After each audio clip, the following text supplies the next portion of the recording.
कभी सोचा है कि कुछ लोग तुम्हें देखकर खुश क्यों नहीं होते? तुम्हारी खुशी किसी और के दिल में जलन क्यों बन जाती है? तुम आगे बढ़ो तो किसी के चेहरे पर मुस्कान नहीं बल्कि एक अजीब सी चुप्पी क्यों आ जाती है? क्यों कुछ लोग तुम्हारी मेहनत को नहीं देखते, बस तुम्हारी सफलता से परेशान हो जाते हैं? क्या सच में वो तुमसे नफरत करते हैं या फिर वो खुद से हार चुके होते हैं? अजीब है ना, तुम अपना रास्ता बनाते हो और किसी और के अंदर तूफान उठ जाता है। पर असली सवाल ये है कि आखिर पड़ोसी जलते क्यों हैं? क्या ये सिर्फ इंसानी कमजोरी है या इसके पीछे कोई गहरी सच्चाई छुपी है? एक ऐसी सच्चाई जो अगर तुम समझ गए तो तुम्हारी जिंदगी बदल सकती है। इस वीडियो को आखिर तक देखो, मैं तुम्हें इस सवाल से जुड़ी सबसे बड़ी सच्चाई बताऊंगा। एक छोटे से गांव में एक आदमी रहता था, बहुत साधारण शांत स्वभाव का। वो हर सुबह जल्दी उठता, चुपचाप अपना काम करता और बिना किसी दिखावे के धीरे धीरे आगे बढ़ रहा था। उसके घर में कोई शोर नहीं था, कोई अहंकार नहीं था, बस सादगी थी और संतोष। लेकिन उसके ठीक बगल में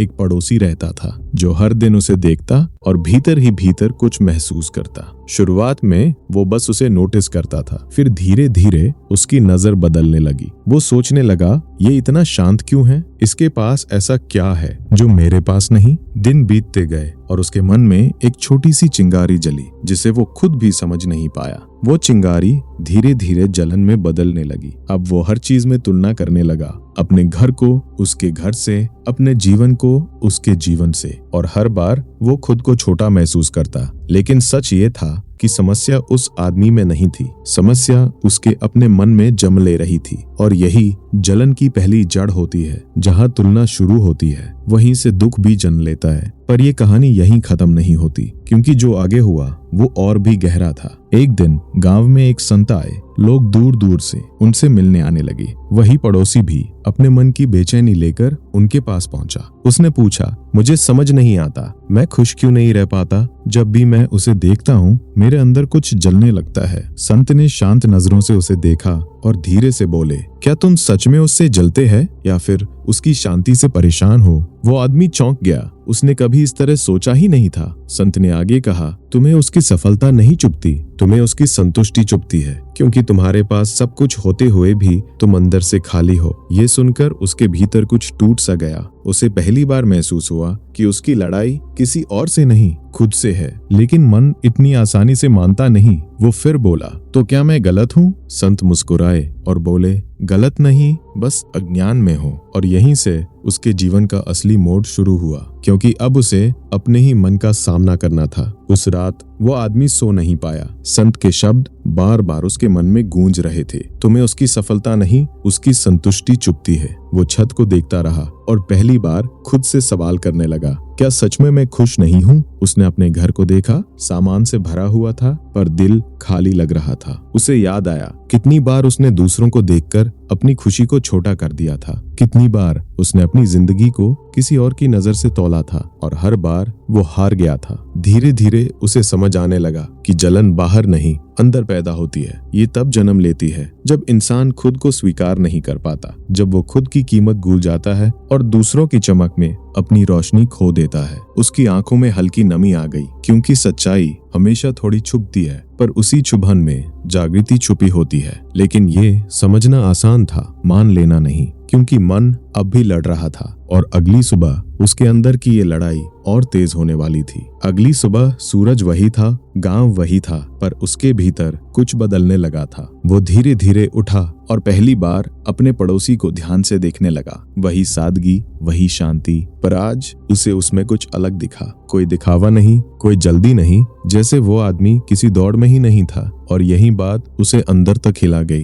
क्या मैं ही बेवजह दौड़ रहा हूँ? उसने खुद से पूछा। उसका मन बोला, हाँ, तू हमेशा दूसरों से आगे निकलने की कोशिश में रहा, पर कभी ये नहीं सोचा कि तुझे जाना कहाँ है। वो कुछ पल चुप रहा, फिर धीरे धीरे उसे एहसास हुआ कि उसने अपनी पूरी जिंदगी तुलना में ही बिता दी। कभी किसी से कम, कभी किसी से ज्यादा, पर खुद से कभी नहीं जुड़ा। और जब इंसान खुद से जुड़ा नहीं होता तो दूसरों की हर छोटी चीज भी उसे चुभने लगती है। यही जलन है, दूसरों से नहीं, अपने अधूरेपन से पैदा हुई पीड़ा। उसके दिल में भारीपन था, पर साथ ही एक नई समझ भी जन्म ले रही थी। लेकिन ये समझ अभी अधूरी थी, क्योंकि असली परिवर्तन तब शुरू होता है जब इंसान अपने मन को बदलने की कोशिश करता है। उस दिन वो फिर संत के पास गया। अब उसके चेहरे पर अहंकार नहीं था, बस एक सच्चा सवाल था। मैं इस जलन में कैसे मुक्त हूँ? संत ने उसे ध्यान से देखा और पास बैठने को कहा। कुछ देर तक दोनों के बीच खामोशी रही। फिर संत बोले,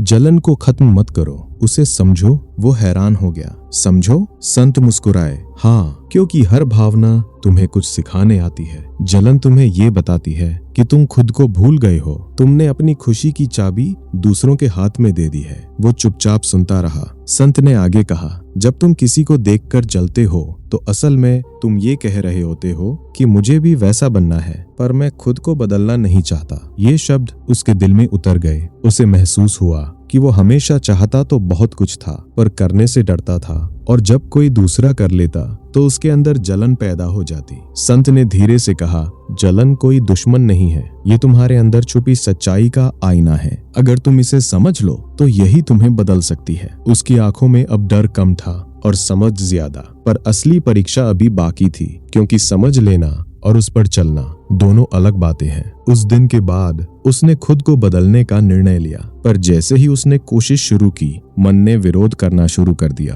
पुरानी आदतें बार बार उसे पीछे खींचने लगीं। वो जब भी अपने पड़ोसी को देखता, मन फिर तुलना करने लगता।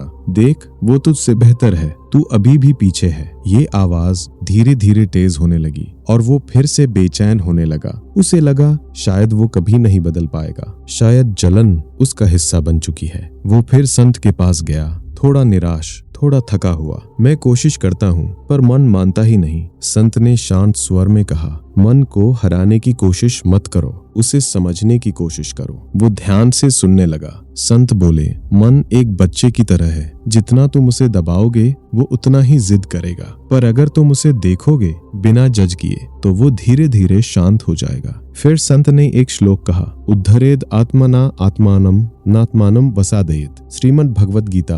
अर्थ ये है, इंसान खुद ही अपना दोस्त है और खुद ही अपना दुश्मन। ये सुनकर उसके भीतर कुछ बदलने लगा। उसे समझ आया कि लड़ाई बाहर नहीं, मन के भीतर है, और जब तक वो अपने मन को समझेगा नहीं तब तक शांति उसे मिलेगी नहीं। लेकिन अब वो पहली बार सही दिशा में था। अब उसने एक नई शुरुआत की, इस बार किसी और को बदलने की नहीं, खुद को देखने की। जब भी उसके मन में जलन उठती, वो तुरंत प्रतिक्रिया नहीं देता, बस चुप हो जाता और उस भावना को महसूस करता।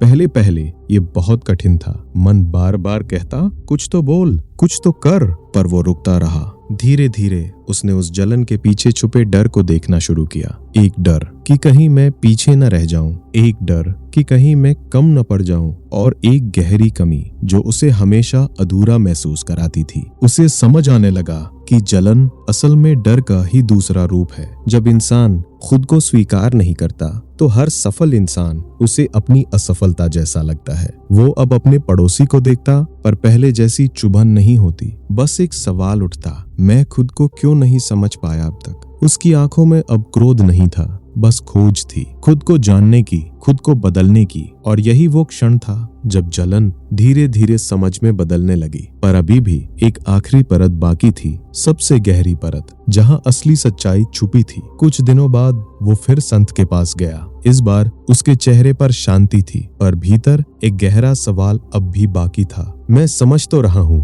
पर पूरी तरह मुक्त क्यों नहीं हो पा रहा। संत ने उसकी आंखों में देखा और धीरे से पूछा, क्या तुम अब भी खुद की तुलना करते हो? वो चुप हो गया, क्योंकि जवाब अब भी हाँ था। संत ने कहा, जब तक तुम खुद को किसी और के आईने में देखोगे तब तक तुम खुद को कभी नहीं जान पाओगे। तुम्हारी पहचान किसी और से अलग है, तुम्हारा रास्ता किसी और से अलग है। फिर तुम क्यों दूसरों की जिंदगी से अपनी कीमत तय करते हो? ये शब्द उसके दिल में गहराई तक उतर गए। उसे महसूस हुआ कि वो हमेशा दूसरों के जीवन को देखकर अपनी कहानी लिख रहा था, कभी ईर्ष्या से, कभी हीनता से, पर कभी भी अपने सच से नहीं। संत ने फिर कहा, तुम्हें अपने भीतर उतरना होगा, वहीं तुम्हें वो मिलेगा जो तुम बाहर ढूंढ रहे हो। उसने धीरे से पूछा, और अगर मुझे कुछ ना मिला तो? संत मुस्कुराए, तो तुम खुद को पालोगे। ये सुनकर उसके भीतर एक अजीब सी शांति फैल गई, जैसे पहली बार वो सही सवाल पूछ रहा था। लेकिन अब उसे अपने भीतर उतरना था, और वहीं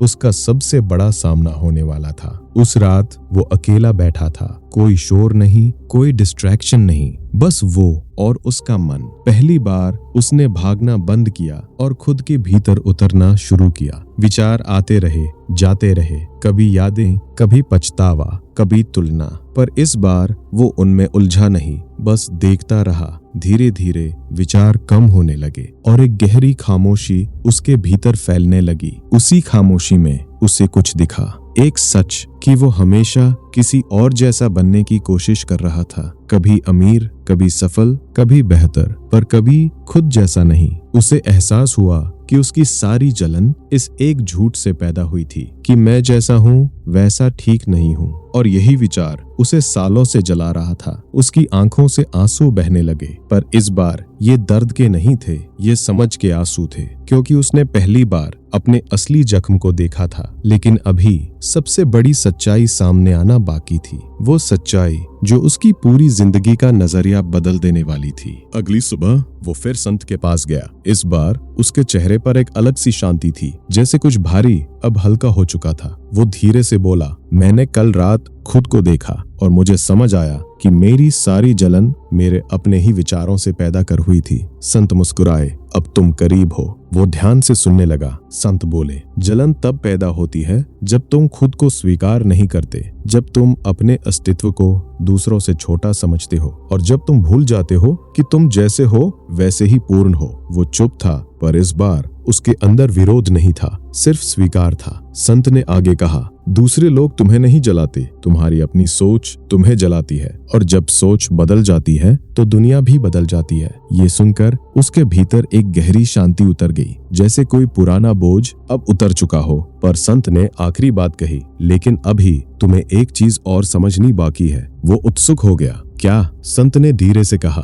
सबसे बड़ी सच्चाई। और यही वो क्षण था जहां उसकी पूरी यात्रा अपने अंतिम पड़ाव की ओर बढ़ने लगी। उसने गहरी सांस ली और संत की ओर देखा। वो सबसे बड़ी सच्चाई क्या है? संत कुछ पल चुप रहे, जैसे शब्दों को भी समय दे रहे हों। फिर धीरे से बोले, जिससे तुम जलते हो असल में तुम वही बनना चाहते हो। वो चौंक गया। मतलब? संत ने समझाया, जब तुम किसी को देखकर जलते हो तो उसका मतलब है कि तुम्हारे भीतर भी वही संभावना छुपी है, पर तुमने उसे कभी पहचाना नहीं, या पहचान कर भी उस पर काम नहीं किया। ये सुनकर उसके भीतर जैसे बिजली सी दौड़ गई। उसे याद आने लगा कितनी बार उसने सोचा था, काश मैं भी ऐसा होता, काश मेरे पास भी ये होता, पर हर बार उसने उस सोच को दबा दिया, और जब वही चीज किसी और के पास दिखी तो वो जलने लगा। संत ने कहा, जलन तुम्हारी कमजोरी नहीं है, ये तुम्हारे भीतर छुपी अधूरी इच्छा का संकेत है। अगर तुम इसे समझ लो तो ये तुम्हें आगे बढ़ा सकती है। वो गहरी सोच में डूब गया।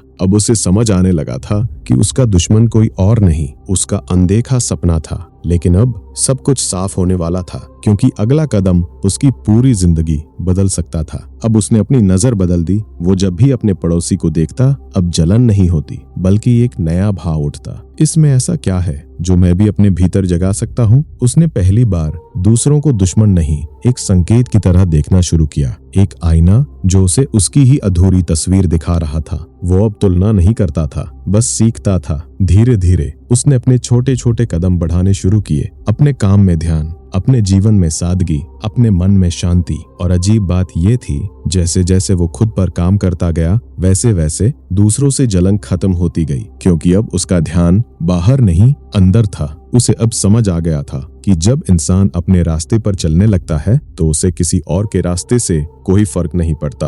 उसके चेहरे पर अब सच्ची मुस्कान थी, कोई दिखावा नहीं, कोई तुलना नहीं, सिर्फ एक संतोष। जो पहले उसे अपने पड़ोसी में दिखता था, अब वही उसके भीतर जन्म ले चुका था। लेकिन अभी एक आखिरी समझ बाकी थी, जो इस पूरी कहानी को एक नई गहराई देने वाली थी। एक शाम वो संत के पास आखिरी बार गया। अब उसके चेहरे पर प्रश्न नहीं थे, बस कृतज्ञता थी। वो धीरे से बोला, अब मैं समझ गया हूँ कि मैं क्यों जलता था। संत ने शांत होकर पूछा, क्या समझे? वो मुस्कुराया, मैं दूसरों से नहीं, अपने ही अधूरेपन से लड़ रहा था। मैं खुद से दूर था, इसलिए हर कोई मुझे आगे दिखता था। संत ने सिर हिलाया और अब वो बोला, अब मैं किसी से आगे नहीं निकलना चाहता, बस खुद के करीब आना चाहता हूँ। कुछ पल दोनों चुप रहे। वो चुप्पी शब्दों से ज्यादा गहरी थी। फिर संत बोले, यही जीवन का सार है, जब तक तुम बाहर देखते हो तुम्हें हमेशा कोई न कोई बेहतर दिखेगा, और जब तुम भीतर देखते हो तो तुम्हें पता चलता है कि तुम पहले से ही पूर्ण हो। उसकी आंखें नम हो गईं, क्योंकि अब उसे वो मिल चुका था